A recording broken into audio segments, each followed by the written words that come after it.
So ಒಂದು college romantic drama cinema. ಸಾಕಷ್ಟು ಸಿನಿಮಾಗಳಿಗೆ ಲಾಸ್ಟಲ್ಲಿ ಹೇಳ್ತೀನಿ ನಾನು, ಈ ಒಂದು ಸಿನಿಮಾನ ನೋಡಬೇಕಾ ನೋಡಬಾರ್ದಾ, ಮಸ್ಟ್ ವಾಚ್ ಇಲ್ಲ ಒನ್ ಟೈಮ್ ವಾಚಬಲ್ಲ ಇಲ್ಲ ಆವರೇಜ್ ಸಿನಿಮಾ ಅಂತ. ಬಟ್ ಆದರೆ ಈ ಸಿನಿಮಾಗೆ ನಾನು ಮಸ್ಟ್ ವಾಚ್ ಅಂತ ಹೇಳಕ್ಕೆ ಇಷ್ಟಪಡ್ತೀನಿ. ಕ್ಲೈಮ್ಯಾಕ್ಸಲ್ಲಿ ಒಂದೊಳ್ಳೆ ಕ್ರಾಸ್ ಓವರ್ ಇದೆ, ಯಾವುದೇ ಕಾರಣಕ್ಕೂ ಮಿಸ್ ಮಾಡ್ಕೋಬೇಡಿ. ಏನಕ್ಕೆ ಅಂದರೆ ಪ್ರತಿಯೊಬ್ಬರಿಗೂ ಕಾಲೇಜ್ ಲೈಫು ತುಂಬ ಇಂಪಾರ್ಟೆಂಟ್ ಆಗಿರುತ್ತೆ. ಗುಡ್ ವೈಬ್ಸ್ ಆಗಿರ್ಬೋದು, ಹ್ಯಾಪಿ ಮೂಮೆಂಟ್ಸ್ ಆಗಿರ್ಬೋದು, ಲೈಫ್ ಟರ್ನಿಂಗ್ ಪಾಯಿಂಟ್ಸ್ ಅಂತಲೇ ಹೇಳ್ಬೋದು. ಜೊತೆಗೆ ಈ ಸಿನಿಮಾದ ಒಂದು ಟೈಟಲ್ ಅನೌನ್ಸ್ಮೆಂಟ್ಗೆ ನಾನು ಫಿದಾಗೋಗಿದೆ. ಬಿಕಾಸ್ ಅಷ್ಟು ಒಂದು ಯುನೀಕ್ ಆಗಿ ಕ್ರಿಯೇಟಿವಿಟಿಯಾಗಿ ಟೈಟಲ್ ಅನೌನ್ಸ್ಮೆಂಟ್ ಮಾಡಿದರು. ಸೊ ಅದಕ್ಕೋಸ್ಕರ ನಾನು ಈ ಸಿನಿಮಾನ ಮಿಸ್ ಮಾಡ್ಕೊಳ್ಳೇಬಾರ್ದು ಅಂದ್ಬಿಟ್ಟು ಈ ಸಿನಿಮಾನ ನೋಡಿದೆ. ಈ ಸಿನಿಮಾದ ಒನ್ ಲೈನ್ ಸ್ಟೋರಿ ಸಿಂಪಲ್, ಅಂದ್ರೆ ಒಂದು ಕಾಲೇಜ್ ಲೈಫ್, ಕಾಲೇಜ್ ಎಂಟ್ರಿ ಆದಾಗ ಒಂದು ಇಂಜಿನಿಯರಿಂಗ್ ಮಾಡಬೇಕಾದ್ರೆ ಲವ್ ಆಗಿರ್ಬೋದು, ಜೊತೆಗೆ ಒಂದು ಲೈಫಲ್ಲಿ ಏನು ಮಾಡಬೇಕು ಮತ್ತೆ ಲೈಫಲ್ಲಿ ಎಷ್ಟು ಸಕ್ಸಸ್ಫುಲ್ ಆಗಿರಬೇಕು ಅನ್ನೋದು ತುಂಬ ಇಂಪಾರ್ಟೆಂಟ್ ಅಂತ ತೋರಿಸಿದ್ದಾರೆ. ಬರೀ ಒಂದು ರೊಮ್ಯಾಂಟಿಕ್ ಸೆಂಟಿಮೆಂಟಲ್ ಡ್ರಾಮಾ ಅನ್ನೋದಕ್ಕಿಂತ ಒಂದು ಲೈಫ್ ಲೆಸನ್ಸ್ನ ತುಂಬ ಚೆನ್ನಾಗಿ ತೋರಿಸಿದ್ದಾರೆ. ಮತ್ತೆ ನೀವು ಈ ಮೂವಿಲಿ ಲವ್ ಟುಡೇ ಮತ್ತು ಪ್ರದೀಪ್ ರಂಗನಾಥ್ ಅವರ ಒಂದು ಹಿಂದಿನ ಸಿನಿಮಾಗಳ ಥರ ಏನಾದ್ರು ಎಕ್ಸ್ಪೆಕ್ಟ್ ಮಾಡಬೇಕು ಅಂತ ಕೇಳಿದ್ರೆ ದಯವಿಟ್ಟು ಏನು ಎಕ್ಸ್ಪೆಕ್ಟೇಷನ್ಸ್ ಮಡಿಕೋಬೇಡಿ. ಏನಕ್ಕಂದ್ರೆ ಇದು ಕಂಪ್ಲೀಟ್ ಆಗಿ ಒಂದು ನ್ಯೂ ಟ್ರೈ, ಅಂದ್ರೆ ಹೊಸ ಪ್ರಯತ್ನ ಮಾಡಿದ್ದಾರೆ, ಕಂಪ್ಲೀಟ್ ಡಿಫ್ರೆಂಟ್ ಆಗಿದೆ. ಒಂದು ಕಾಲೇಜ್ ವೈಬ್ಸ್ನ ತುಂಬ ಚೆನ್ನಾಗಿ ಎಂಜಾಯ್ ಮಾಡ್ತೀರಾ. ಜೊತೆಗೆ ಈ ಒಂದು ಸಿನಿಮಾ ನಿಮಗೆ ನೋಡ್ತಾ ಹೋದಾಗ ಸ್ವಲ್ಪ ಲೆಂತ್ ಅಂತ ಅನಿಸಿದ್ರು ಕೂಡ ನಿಮ್ಗೆ ಎಲ್ಲೂ ಕೂಡ ಬೋರ್ ಆಗಲ್ಲ, ಲ್ಯಾಗ್ ಆಗಲ್ಲ. ಏನಕ್ಕೆ ಅಂತಂದರೆ ಇದರಲ್ಲಿ ಸಾಕಷ್ಟು ಎಲಿಮೆಂಟ್ಸ್ ನಿಮ್ಮನ್ನ ಎಂಗೇಜಿಂಗ್ ಆಗಿರುತ್ತೆ. ಅದು ಒನ್ ಲೈನರ್ ಕಾಮಿಡಿ ಆಗಿರ್ಬೋದು, ಒಂದು ಫ್ರೆಂಡ್ಸ್ ವೈಬ್ ಆಗಿರ್ಬೋದು, ಮತ್ತೆ ಒಂದು ರೊಮ್ಯಾಂಟಿಕ್ ಸೀನ್ಸ್ ಆಗಿರ್ಬೋದು, ಮತ್ತೆ ಒಂದು ಸ್ನಿಪ್ಪೆಟ್ಗಳಾಗಿರ್ಬೋದು. ಜೊತೆಗೆ ಈ ಸಿನಿಮಾದ ಡೈರೆಕ್ಷನ್ ವರ್ಕು, ಸ್ಕ್ರೀನ್ ಪ್ಲೇ ಮತ್ತೆ ಕ್ಯಾಮ್ರಾ ವರ್ಕು ನನಗೊಂದು ಒಳ್ಳೆ ಕ್ವಾಲಿಟಿ ಸ್ಯಾಟಿಸ್ಫ್ಯಾಕ್ಷನ್ ಸಿಕ್ತು. ಎಲ್ಲೂ ಕೂಡ ಡಿಸಪಾಯಿಂಟ್ ಮಾಡಿಲ್ಲ. ಸೊ ಈ ಸಿನಿಮಾದ ಪ್ರತಿಯೊಂದು ಕ್ಯಾರೆಕ್ಟರ್ಗಂತೂ ಮೆನ್ಷನ್ ಮಾಡಲೇಬೇಕು. ಪ್ರತಿಯೊಂದು ಕ್ಯಾರೆಕ್ಟರ್ ಕೂಡ ಎಲ್ಲೂ ಕೂಡ ವೇಸ್ಟ್ ಮಾಡಿಲ್ಲ.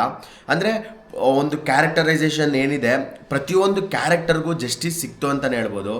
ಕಾಮಿಡಿ ಎಲಿಮೆಂಟ್ಸ್ಗೆ ಯಾವ ಥರ ಯೂಸ್ ಮಾಡ್ಕೋಬೋದು, ಒಂದು ಸಸ್ಪೆನ್ಸ್ ಲೈಕ್ ಒಂದು ಟರ್ನಿಂಗ್ ಪಾಯಿಂಟಿಗೆ ಯಾವ ಥರ ಯೂಸ್ ಮಾಡ್ಕೋಬೋದು, ಅದರ ತುಂಬ ಚೆನ್ನಾಗಿ ಯೂಸ್ ಮಾಡ್ಕೊಂಡಿದ್ದಾರೆ. ಪ್ರತಿಯೊಂದು ಕ್ಯಾರೆಕ್ಟರ್ ಕೂಡ ನನಗೆ ಇಂಪ್ರೆಸ್ ಮಾಡ್ತು. ಪ್ರತಿಯೊಬ್ಬರಿಗೂ ಕಾಲೇಜ್ನ ಎಂಜಾಯ್ ಮಾಡಬೇಕು ಅನ್ನೋ ಮೈಂಡ್ ಸೆಟ್ ಇರುತ್ತೆ. ಬಟ್ ಆದರೆ ಆ ಕಾಲೇಜಿಂದ ಹೊರಗಡೆ ಬಂದ ಮೇಲೇ ಒಂದು ಲೈಫ್ ಅನ್ನೋದು ಏನು ಅಂತ ಗೊತ್ತಾಗೋದು.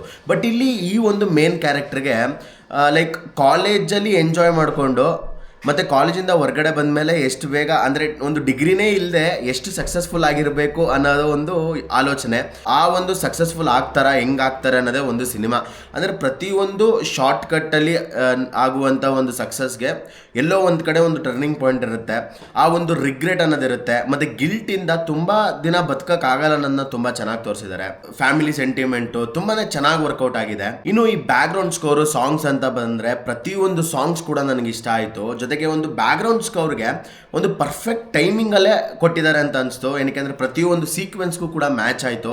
ನನಗದು ತುಂಬಾ ಇಷ್ಟ ಆಯಿತು. ಈ ಒಂದು ಸಿನಿಮಾ ಫ್ಯಾಮಿಲಿ ಎಂಟರ್ಟೈನರ್ ಅಂತ ಹೇಳಕ್ಕೆ ಇಷ್ಟಪಡ್ತೀನಿ. ಏನಕ್ಕೆ ಅಂತಂದರೆ ನಿಮ್ಮ ಫ್ಯಾಮಿಲಿ ಜೊತೆ ಸಿನಿಮಾ ನೋಡಿದಾಗ ಸಾಕಷ್ಟು ಎಲಿಮೆಂಟ್ಸ್ಗಳು ನಿಮಗೆ ಇಷ್ಟ ಆಗುತ್ತೆ. ಒಂದು ಕಾಮಿಡಿ ಎಲಿಮೆಂಟ್ಸ್ ಆಗಿರ್ಬೋದು, ಸೆಂಟಿಮೆಂಟಲ್ ಆಗಿರ್ಬೋದು, ತುಂಬಾ ಚೆನ್ನಾಗಿ ಕನೆಕ್ಟಿವ್ ಆಗುತ್ತೆ. ಜೀವನದಲ್ಲಿ ಪ್ರತಿಯೊಂದು ನಡೆಯೋದಕ್ಕೂ ಒಂದು ಅರ್ಥ ಇರುತ್ತೆ, ಒಂದು ರೀಸನ್ ಇರುತ್ತೆ ಅನ್ನೋದು ಈ ಒಂದು ಸಿನಿಮಾದ ಕ್ಯಾರೆಕ್ಟರ್ಗಳಲ್ಲಿ ಕನ್ವೆ ಮಾಡಿದ್ದಾರೆ. ಮತ್ತು ಮೋಸ್ಟ್ ಆಫ್ಲಿ ನನಗೆ ಪ್ರದೀಪ್ ರಂಗನಾಥ್ ಅವರ ಒಂದು ಆ್ಯಕ್ಟಿಂಗ್ ಬಗ್ಗೆ ಹೇಳಲೇಬೇಕು. ಲೈಕ್ ಅವ್ರು ಏನೇ ಕನ್ವೆ ಮಾಡಬೇಕಾದ್ರೂ ಒಂದು ಕಾಮಿಡಿ ಆಗಿರ್ಬೋದು, ಒಂದು ಎಮೋಷ್ನಲ್ ಆಗಿರ್ಬೋದು, ಈ ಜಸ್ಟ್ ಕನ್ವೇಸ್, ಅಂದರೆ ಆಡಿಯನ್ಸ್ಗೆ ಕನೆಕ್ಟ್ ಆಗೋ ಥರ ಕನ್ವೆ ಮಾಡ್ತಾರೆ. ಅದು ನಂಗೆ ತುಂಬಾ ಇಷ್ಟ ಆಯಿತು. So over all cinema was promising, ನನಗೆ ಕನ್ವಿನ್ಸಿಂಗ್ ಆಗಿತ್ತು. ನಾನಂತೂ ಈ ಸಿನಿಮಾನ ತುಂಬಾ ಎಂಜಾಯ್ ಮಾಡಿದೆ.